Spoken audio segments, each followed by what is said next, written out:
Shh, it's the Film Flamers.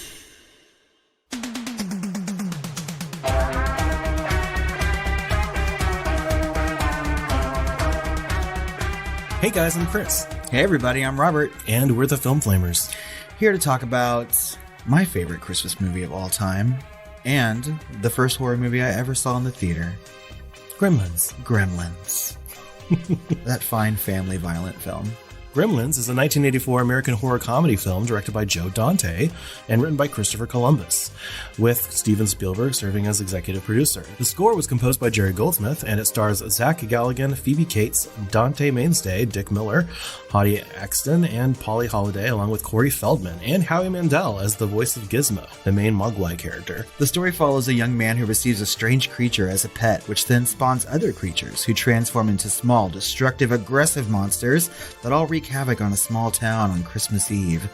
The film draws inspiration from folkloric legends of mischievous creatures that cause malfunctions in the British Royal Air Force during World War II. Gremlins was originally criticized for being too violent for the targeted audience, and along with movies like Indiana Jones and Temple of Doom, as well as Poltergeist, led to a change in the MPAA rating system and the creation of the PG-13 rating. We finally get to revisit this topic of conversation. I think that was in our first outtakes or second outtakes or something, where I had this false anecdote about Poltergeist, but yeah, it's actually part of that lineage. It was still an interesting anecdote, nonetheless.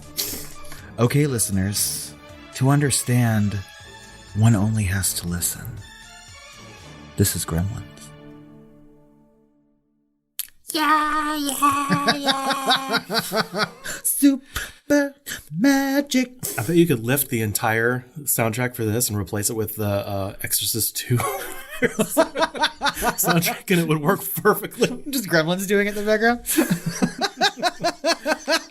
Oh my god. Someone needs to do that. Steven Spielberg presents Gremlins. Billy Peltzer has a nice home. Billy, is that you? Yeah, Mom, it's me. A nice job. A nice girl.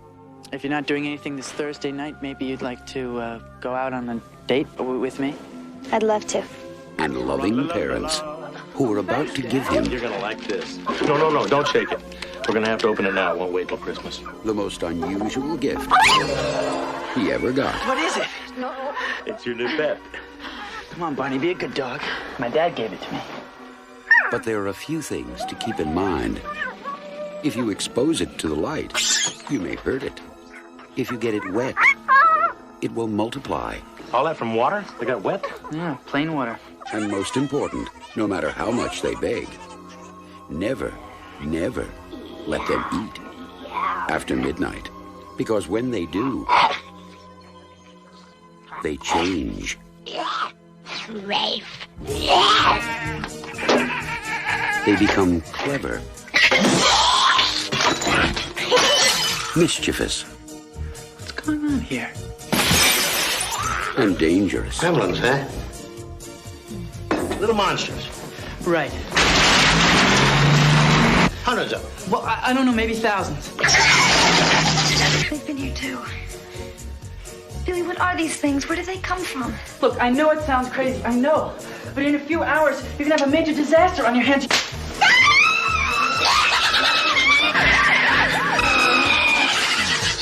Gremlins, directed by Joe Dante. They'll be expecting you.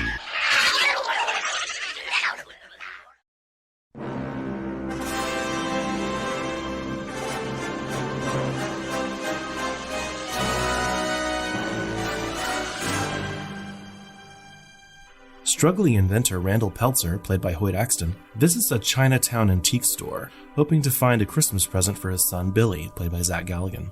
Inside, Randall encounters a small, furry creature called a Mogwai. The owner, Mr. Wing, refuses to sell Randall the creature, but his grandson secretly overrules him, warning Randall to remember 3 important rules. Do not expose the Mogwai to light, especially sunlight, which will kill it. Do not get it wet, and above all, never feed it after midnight. Randall returns home to Kingston Falls, where he gives the Mogwai to Billy as a pet.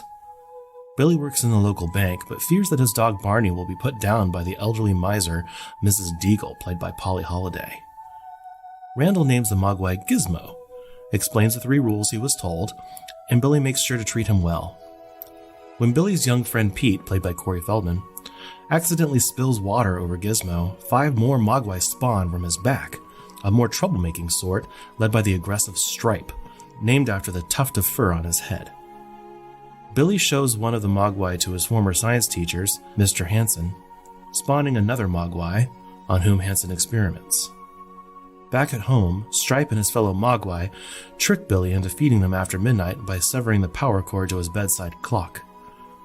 They form cocoons, as does Hansen's Mogwai, which soon hatch, and they emerge as mischievous reptilian monsters known as gremlins, who then torture Gizmo and attack Billy's mother, Lynn, played by Frances Lee McCain, while Hansen is killed by his gremlin.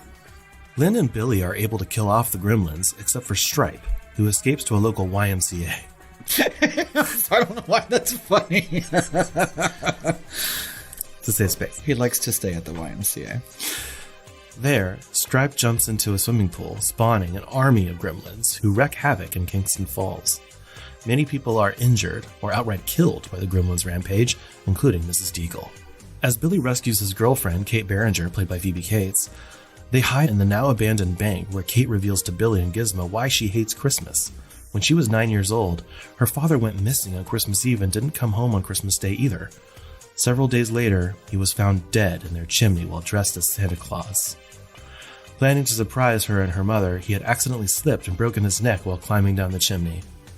Still suffering from post-traumatic stress disorder because of the event, Kate confesses that this is how she discovered the truth about Santa Claus. It's like a 2-second part of the movie, and it's a whole paragraph in my Well, I want to see that movie. No. You need to do a prequel. Billy and Kate discovered that the town has fallen silent and the gremlins are watching Snow White and the 7 Dwarfs in the local theater. And they love it. They set off an explosion, killing all the gremlins except for Stripe, who left to obtain more candy at a Montgomery Ward store across the street. It's a blast from the past. As morning approaches, Billy chases Stripe into the store, where Stripe attempts to use a water fountain to spawn more gremlins. Gizmo opens a skylight, exposing Stripe to sunlight, killing him. Grossly, too. Afterwards, Mr. Wing arrives to retrieve Gizmo, criticizing the Peltzer's carelessness, and states that Western society cannot responsibly care for a Mogwai yet. However, as he turns to leave, Gizmo, having bonded with Billy, bids him goodbye. Bye, Billy. It's so sad. A touched Mr. Wing then concedes that Billy alone may be ready one day, and promises that until then, Gizmo will be waiting. The end? No. No. No. Because we're talking about Gremlins 2, the That's new right. batch, next week.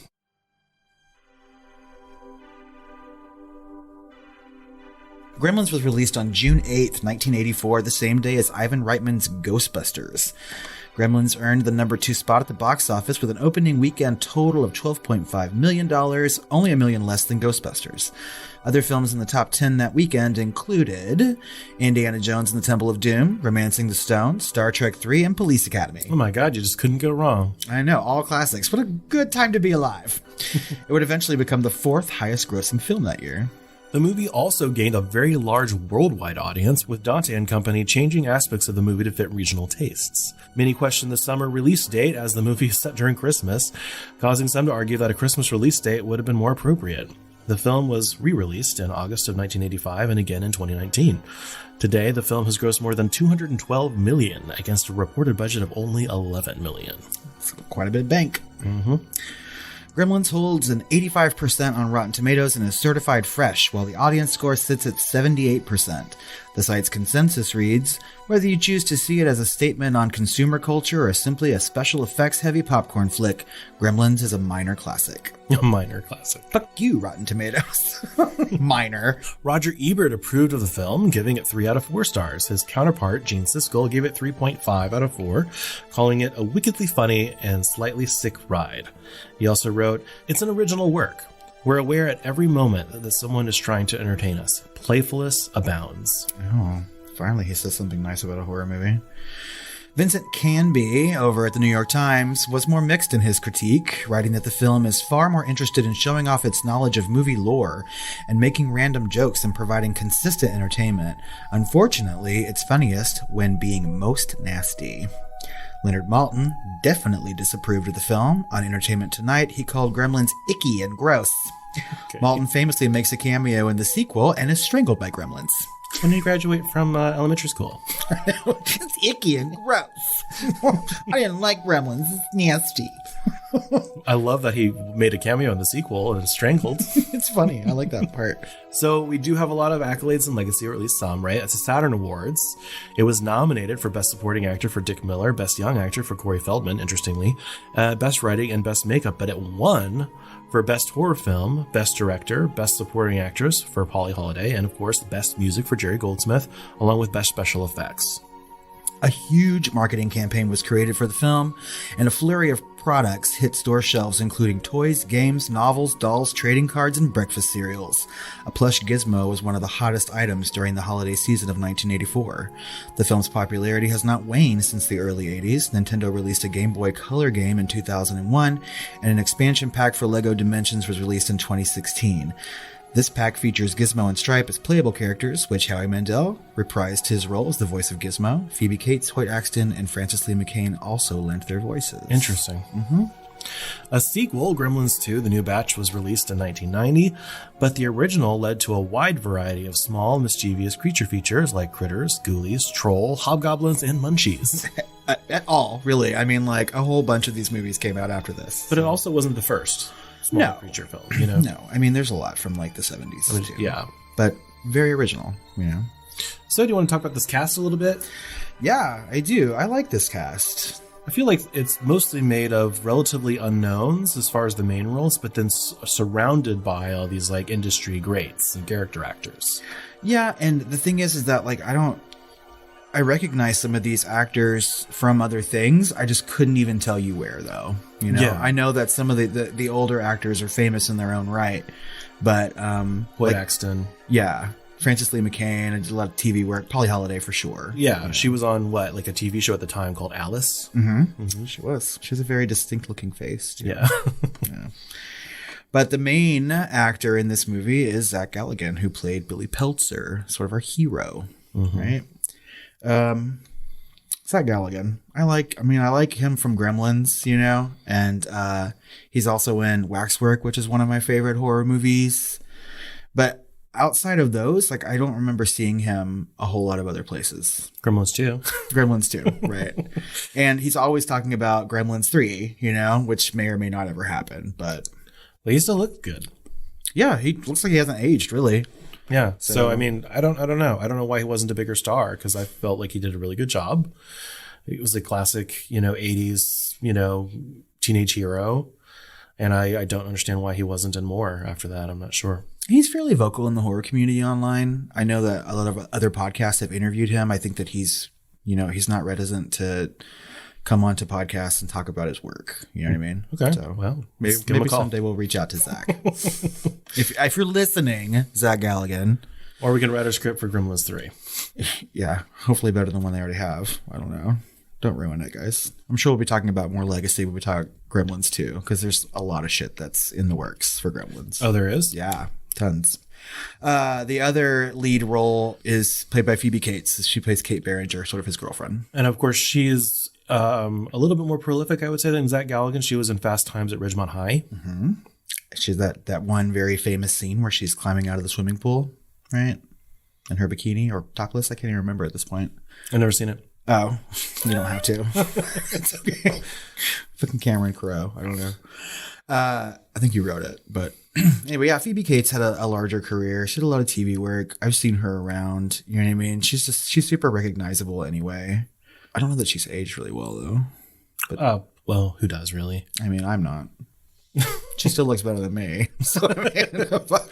So we didn't actually want to talk about really much about the story as far as like walking through it, because it's fairly linear, right? It's very high concept, and there's not really much that deviates from the straight line of, finding Mogwai, getting Mogwai, the accident happens and then fuckery happens and that's it, basically, right? We have one little aside with Phoebe Cates' character about how she hates Christmas, and that might be the only thing outside of like, I don't know, responsible pet ownership, that this movie has to say.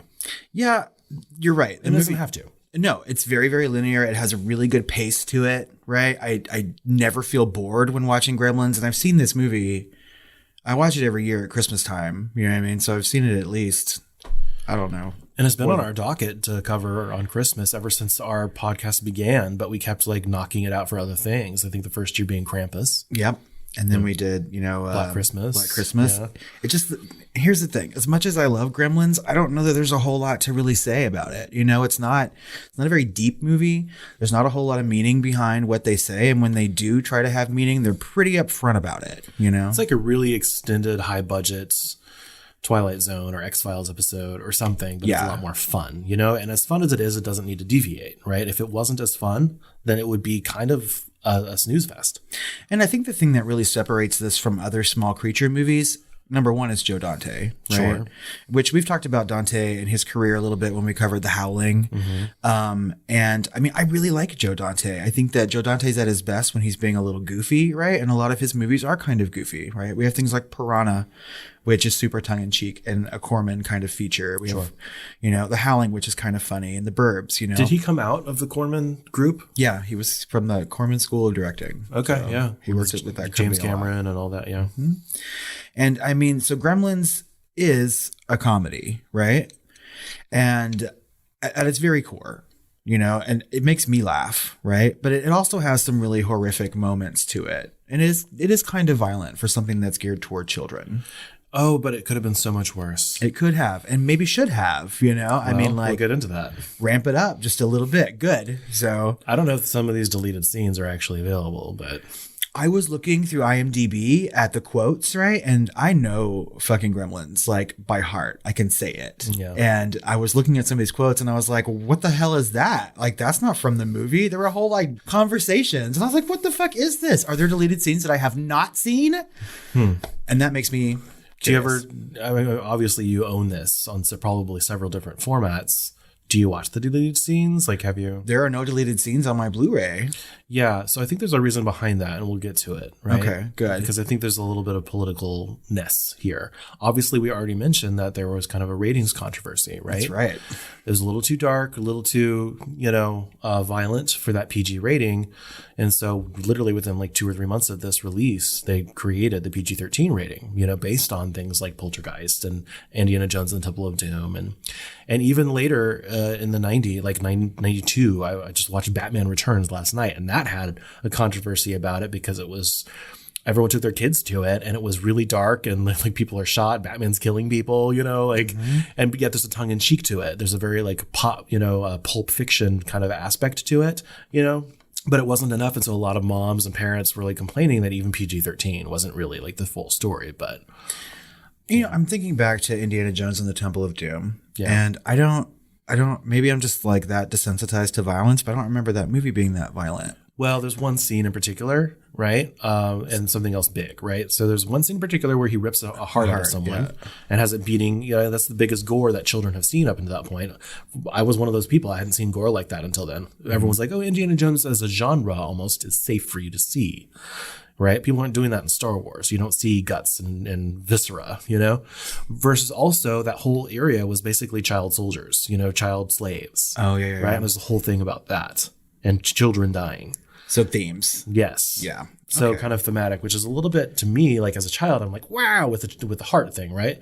I'm not traumatized. I'm more traumatized or internalized things that are a little bit more like themes where there's like children dying and shit. But even then, I think adults take that a lot more seriously than the kids do. And I get it that Gremlins has kind of a violent streak through parts of it, right? But it's not gory. I mean, even the deaths are kind of silly, right? Like Mrs. Deagle, flying out the window in her electric chair, right? is funny. Yeah. So I don't know. Maybe it's because the Gremlins themselves look scary, right? And I know like during the marketing campaign for this movie, they showed Mogwais in the TV spots, right? But no one showed the Gremlins. And so Really? Yeah. And They so, wanted to keep it close to the chest for Right. a reveal. Okay. and so I know that parents were taking their kids to see this movie because I was one of them. I saw this movie in 1984. I was 5 years old, and like I wasn't scared by it, but I was already watching some really dark shit when I was a kid. I can handle it, And I can see how kids would be scared, but I don't know that this movie deserves a PG-13 rating. So I don't know why people are so Today, like, no. Yeah, I know. There's no way Back in the then, world. yes. Today, no.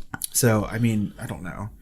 But, I mean, I wasn't frightened. I was supposed to see this movie earlier than I did. It's just a random fucking anecdote, I guess. My parents bought me these little plastic action figures of Gremlins, and they went to see the movie first to make sure I was okay for me. And they told me that one of the Gremlins dies in a microwave. And so they were out one night, and I had a babysitter over, and she let me melt my Gremlins in the microwave, and it ruined it. And so I had to wait several months to go see Gremlins because I was being punished. Memories. Well, let's like zoom out a little bit and talk about the background of Gremlins a little bit, right?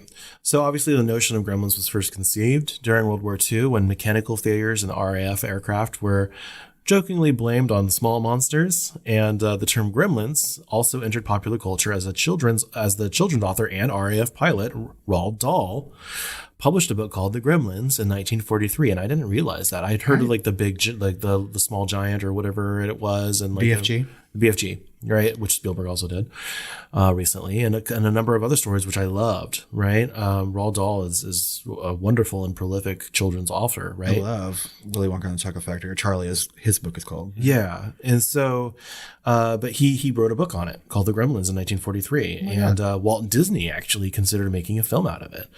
A Bugs Bunny cartoon of the era, Falling Hair, has him battling a gremlin on an airplane famously. And Joe Dante had read The Gremlins by Roald Dahl and said that the book was, had at least some influence on the film. And in 1983, Dante publicly distanced his work from earlier films, explaining, "Our gremlins are somewhat different. They're sort of green and they have big mouths and they smile a lot and they do incredibly, really nasty things to people and enjoy it all the while." They really do, though. So these gremlins seem to get so much pleasure in like torturing people and destroying property. Yeah. You know what I mean? Like just that scene alone where they hatch out of the cocoon. This is probably the best scene in the movie, in my opinion. They hatch out of the cocoon and Billy's mom is just like picking them off one by one, right? She like puts one up in a blender and there's like green slime going everywhere. She explodes one in a microwave, right? She stabs one to death because it's like hurling plates at her and shit like that. It's just a really intense, very good scene. Probably the scariest moment in the It movie. kind of reminded me of Peter Jackson's movie, like Dead Alive. Dead Alive. Yes. Where it's just like putting the baby, the zombie baby in the fucking blender. What a gross movie. So, and then like Billy comes in and sort of whacks one's head off, right? So it seems like they're really easy to kill, at least. But yeah, I don't know. But I mean, The problem is they are Legion. they are Legion and they can become more Legion, by jumping into the YMCA pool, whatever. But yeah, I mean, like they are like laughing the whole time that they're like destroying things. I mean, I don't know. Maybe this is sort of escape. You know what I mean? If you ever wanted to like destroy property, just watch Gremlins and get it out of your system. Yeah. Well, the story of Gremlins was conceived by Chris Columbus, of course, who started off as obviously a writer, but ended up being, a big director himself, doing like Harry Potter, for instance, the first one. I think actually the first 2 or 3, maybe. I think so. But as Columbus explained, his inspiration came from his loft when at night what sounded like a platoon of mice would come out and he'd hear them skittering around in the blackness, and it was really creepy. He then wrote the original screenplay as a spec script to show potential employers that he had writing abilities, and the story was not actually intended to be filmed until Steven Spielberg took an interest in it and basically wanted to turn it into a film. And as Spielberg explained, it's one of the most original things I've come across in many years, which is why I bought it. And this is post E.T., correct? Yeah. Well, yeah, because you see on the toy shelves. Right, E.T., you're in right. that store, there's E.T. on the, He knew what he was doing. Yeah. I mean, I feel like that man would see a script like this and he was like, oh, remember all those plush E.T. dolls we sold? Let's just do it again. Steven Spielberg. Yep. I mean, he knows how to sell shit. And after deciding to executive produce the film, Spielberg chose Dante as his director because of his experience with horror comedy. Like Dante had previously directed The Howling, obviously in 1981. However, in the time between The Howling and the offer to film Gremlins, he had experienced kind of a lull in his career. So he was kind of like ready. Yeah. And I like Dante a lot. I think I've probably already said that on this particular episode. But he did there are lulls in his career. He'll make movies that are really, really good. He'll go several years and then he'll make another really good movie, you know, which is good. I like it when directors do that. You can be prolific and Versus not like Ridley Scott, which is like pumping out 2 movies a year. Yeah. You know, And most of them are bad at this point. yeah, terrible. I was just having a conversation with another friend about Ridley Scott, and we also agreed that he needs to be stopped. Are they terrible though? I mean, or just people who aren't watching them? You know what I mean? Like, I don't know. I don't know that. Yeah, I haven't seen the Last Duel or whatever it is. I haven't either. It doesn't really pique my interest. I do want to see House of Gucci like pretty badly, but I hear that it's all over the place. campy, you know, and like I'm not sure that's what I'm not sure that's what Scott intended, but we're not even talking about Ridley Scott. Really. Well, I feel like some people are saying it becomes a parody of itself almost. Yeah. So I don't know. We'll see. But yeah, I mean, The Howling was a good movie. I feel like it was well received. It certainly won Saturn Awards, and people took notice of the special effects. And I think maybe that was what did it. Well, he's a very good technical director. He could tell a story. You know, it was a success, and he's used to, you know, having creature effects, you know, and what that's like to direct a larger movie with a lot of, you know, effects ridden stuff, you know, and what those wait times are like and what that prep is like and everything else. And so, of course, he would handpick someone that could do that. Yeah, and that's good. It's true, you know, and Dante is really good at that. He works well with creatures. So, Yeah. perfect. Plus, he had a lighter side to him versus like if Spielberg had chosen like Tobe Hooper, you know, to do Gremlins, then I feel like it would be completely different and probably wouldn't be a classic today. I think we all know that Spielberg would not have chosen Tobe Hooper to direct another movie. Well, if he wanted to do it himself but not put his name on it. That's true. Oh, poor Tobe Hooper. God rest his soul. All right. So there are some controversies. Okay. Right. So since its release, the film has been criticized as being culturally insensitive, with Jonathan Rosenbaum arguing that the film compares gremlins to African Americans and ceramic uncles and celluloid mammies. What an interesting title for a book. Patricia Turner writes that the gremlins reflect negative African American stereotypes in their dress and behavior. They're shown devouring fried chicken with their hands, listening to black music, breakdancing, and wearing sunglasses after dark and newsboy caps, a style common among African American males in the 1980s. I don't get that at all. I see it. I mean, after she's like pulled it all out, like I can see that. yes, once it's like told to me, then yeah, I get it. You know But what I mean? didn't ever make that connection in my mind at all, as far as I'm aware. Certainly not consciously. You know, maybe there's also been decades and decades since then culturally, and I don't. Yeah, because we don't really know when this book was published. You know, I mean, having it spelled out for you, yeah, I see it, you know. But I've seen this movie so many times, and I never once thought that it was targeting African American people in a negative way. I would say throughout my life, I've seen it maybe targeting Asian culture in a negative way. More so. Yeah, that seemed like the Fu Manchu type of situation. It kind Right. of borderlines with that. There's like a trope called like the magical Negro or whatever, where Right. it's like you go to like a Native American, you go to a black guy, you go to an Asian guy or whatever, or a woman, and they know what's up as far as like third world mythologies and magic and things like that and blah, blah, blah, or they are magical themselves. And that's a trope, right? And that's can be problematic, especially like Fu Manchu and all that. It's like kind of racist stuff, preying upon the worst of the stereotypes to create a villain or something else. And it's not even listed. Like if you go to TV tropes, I don't believe it's even listed on this because it kind of sidesteps that in a variety of ways. Yeah. Where he's more of a caretaker that just knows how and is responsible versus anything else, right? How he came across this thing and how he owns it. Like he does mention that thing about Western culture not being ready. I feel like that's more of a statement on Western culture than it is Eastern culture or anything else.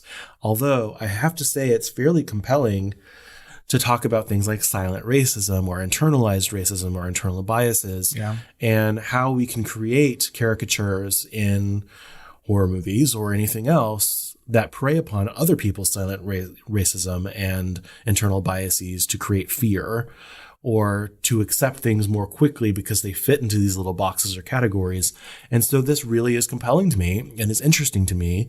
And I feel like maybe in some way it's true.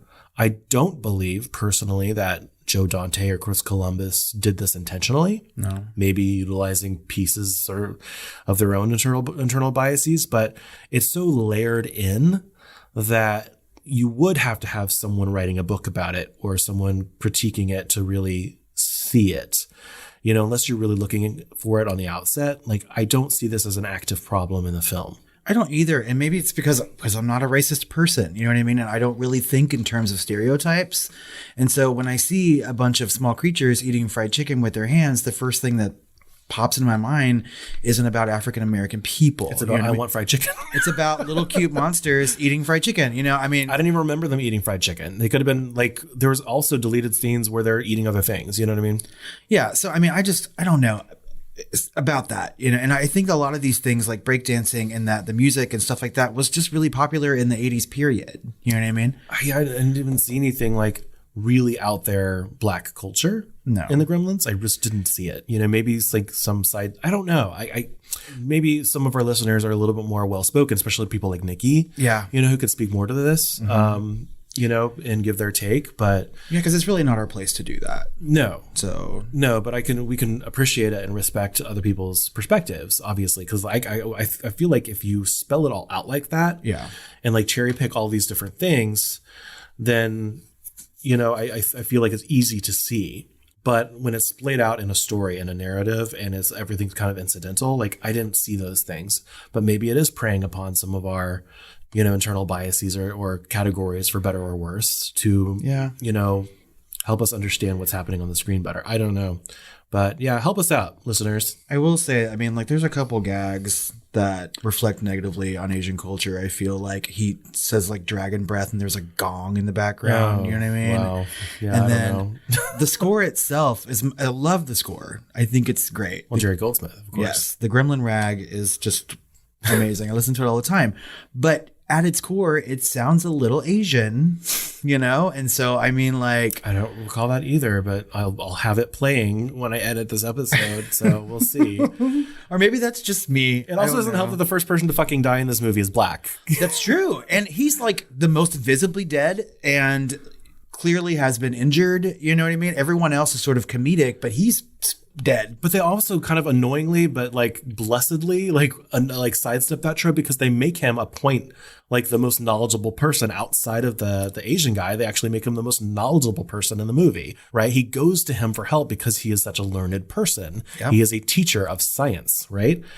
And so it's like incidental that he's the first guy to die. I don't want to really I don't want to, maybe that's the microcosm of Western science versus like Eastern mythology or whatever. It doesn't understand it. But to make that person, like the patrons of those, be like a black guy and an Asian guy is a little weird. But I don't know where to put that in my feelings. You know what I mean? Like I feel like it's so incidental. Like I'd rather have the inclusion of like the learned science person in the film be a person of color. I like that. I don't like that's the first person to die. So there's like a give and take there that doesn't necessarily have to happen. But Well, and like I said, I don't know where to put my feelings. his death is really about revenge, right? And whereas everyone else who dies in the movie This is kind of is experimenting. comedy, right? Yeah, but he like experimented on the Mogwai and it killed him in the same way, essentially. You know what I mean? So it's the only time in this movie that Well, he didn't though. He just took its blood, right? Is there anything else he did? that Mogwai actively hated that. Yeah. You know? And so like, But so do small children. You know what I mean? yeah, I mean, but everyone else in the movie is just killed because like this is the only pointed time that somebody was killed by a gremlin Yeah. for a reason. So I don't know. How problematic is it? There should be a scale, you know? I mean, who knew that we'd be talking about this in, you know, conjunction with gremlins? I didn't even think about any of the stuff really until I did notice that in the movie that he was the first one to die. Yeah. You know, but outside of all the other stuff, like all that stuff I wouldn't have really thought of or, you know, until I started deconstructing the film and reading what other critics had said about it. It'd be interesting I haven't seen Gremlins 2 in a long time, so I would kind of wonder if we'll notice some things now that we've brought it up. No. So, do you have any fun facts for me? Yes, I do. Oh my God. Some of these you may know already. So we'll see. The first one, we'll start on easy. We'll just dip our toes in. So in Cantonese, Mogwai means devil or demon or gremlin. And the Mandarin pronunciation is Mogwi. Mogwi? I did not know that.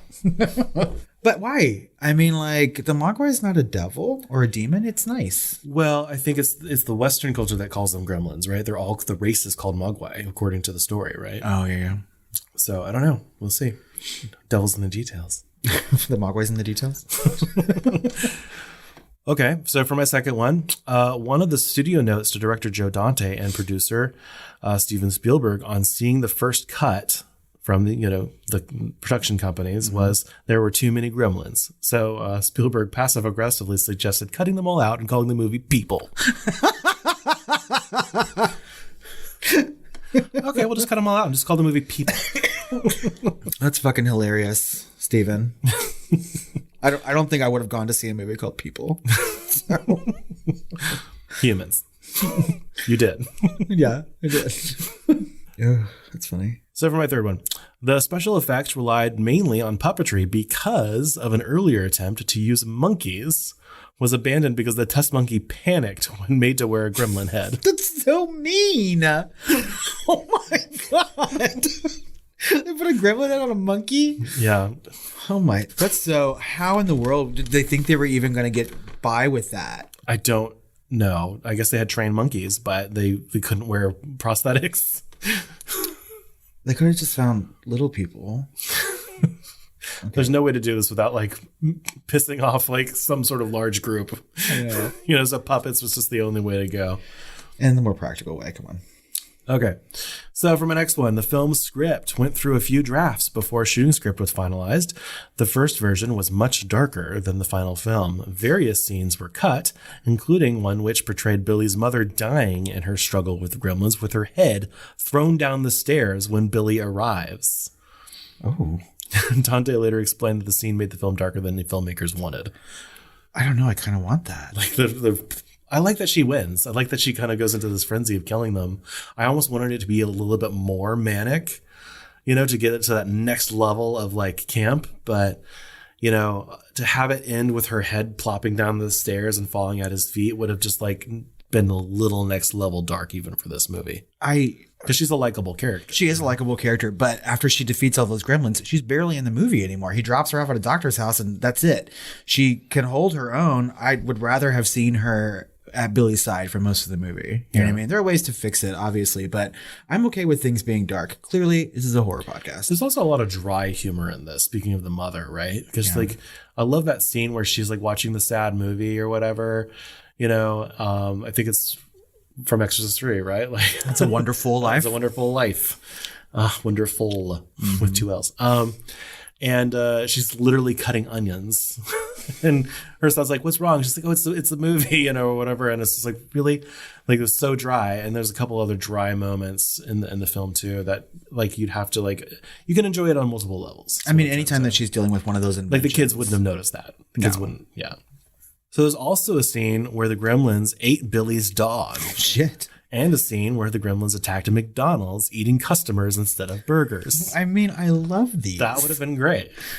Yeah, I'm totally down for that. Maybe not the dog. Wearing little McDonald's uniforms and like serving like hands in a fry box or something, like little fingers. That'd have been great. They go out of their way to really showcase the Burger King in that town, though. So, I mean, like, they should have done something with that restaurant like this. I don't know. The possibilities are legion. Yeah. Give me an R-rated Gremlins, please. Because those gremlins just are obsessed with like getting into costume. You know what I mean? Like, yeah, one's in drag. They have to have the little uniforms on, and I feel like they're all like kind of perfectly tailored. So there's got to be some sort of like costumer or tailoring gremlin in the back, like something. That's right. How did they find clothes that fit them like that? So many questions. Also, instead of Stripe being a Mogwai who becomes a gremlin, there was originally no Mogwai named Stripe. Rather, Gizmo was supposed to transform into Stripe the gremlin. Spielberg overruled this plot element as he felt Gizmo was cute and that audiences wanted him to be present throughout the film. He's right. Yeah. I like So Gizmo. it was going to be a lot darker, just a lot. I mean, that may be where I draw the line. You know what I mean? I like Gizmo. That's where you draw the line? That's where I draw the line. Do not turn Gizmo into a gremlin. He's super cute. All right, so for my last one, the film mentions an urban legend in which Kate reveals in a speech that her father died at Christmas when he dressed as Santa Claus and broke his neck when climbing down the family's chimney. After the film was completed, studio executives insisted upon its removal because they felt it was too ambiguous as to whether it was supposed to be funny or sad. Yes. Dante refused to take the scene out, saying it represented the film as a whole, which had a combination of horrific and comedic elements. Spielberg didn't like the scene, but despite his creative control, he viewed Gremlins as Dante's project and allowed him to leave it in. A parody of the scene is also featured in Gremlins 2: The New Batch. This is a different holiday, but it's almost the same speech. It's funny as shit.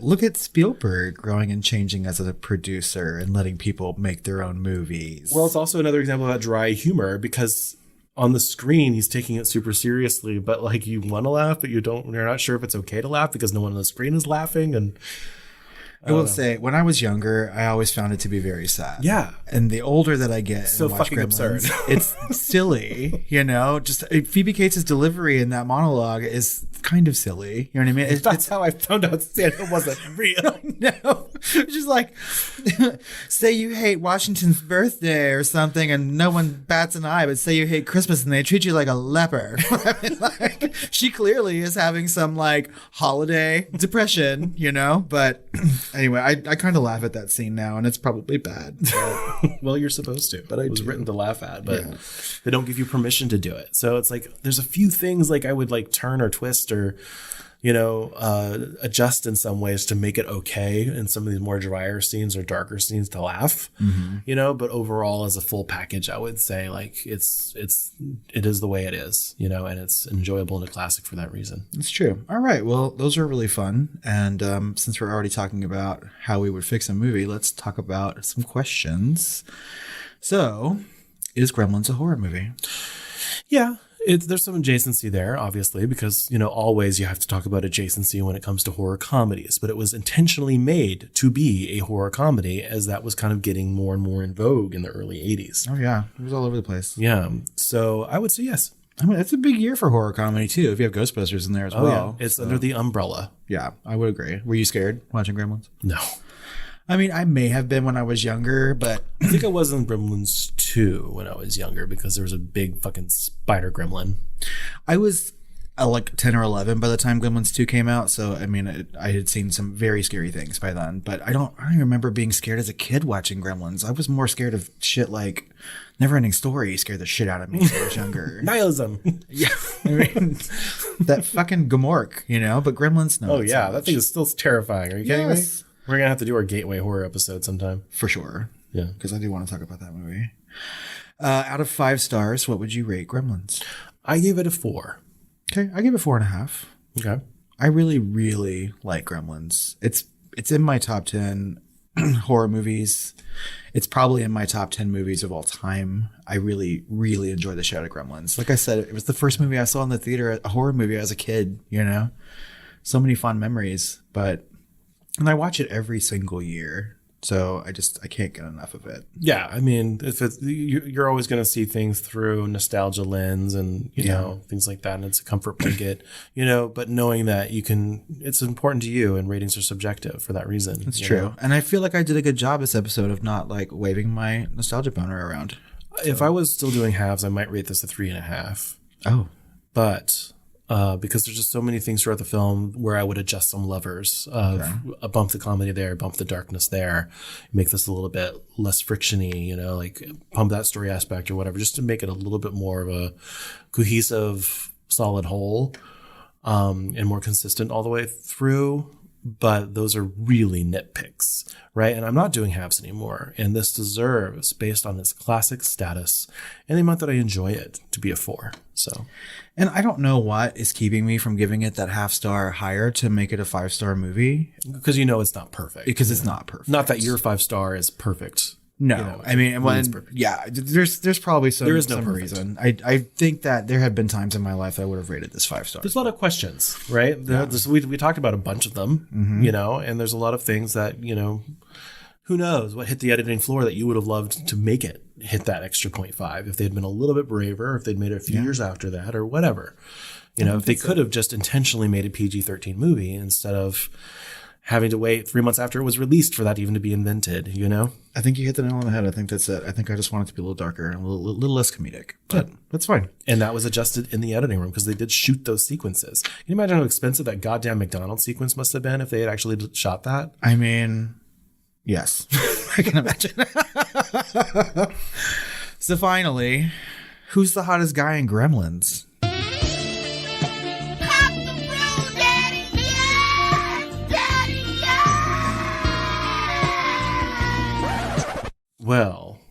obviously, that is Zach Galligan for me. I am going with Judge Reinhold on this one. I think he's cute. Just kind of douchey. Oh, the guy, the coworker at the bank or whatever, the douche canoe. Mm-hmm. Yes. Yeah, I don't like that. I liked Zach Galligan as Billy Peltzer, the main character. Because he's so all-American. So dreamy. Hero. Yeah. He's kind of dreamy, but not as dreamy as Judge Reinhold. He has cable. It took me aback. I clutched my pearls when I realized just how clear his skin was. I don't know. And I sound like a serial killer. Like I'm going to like...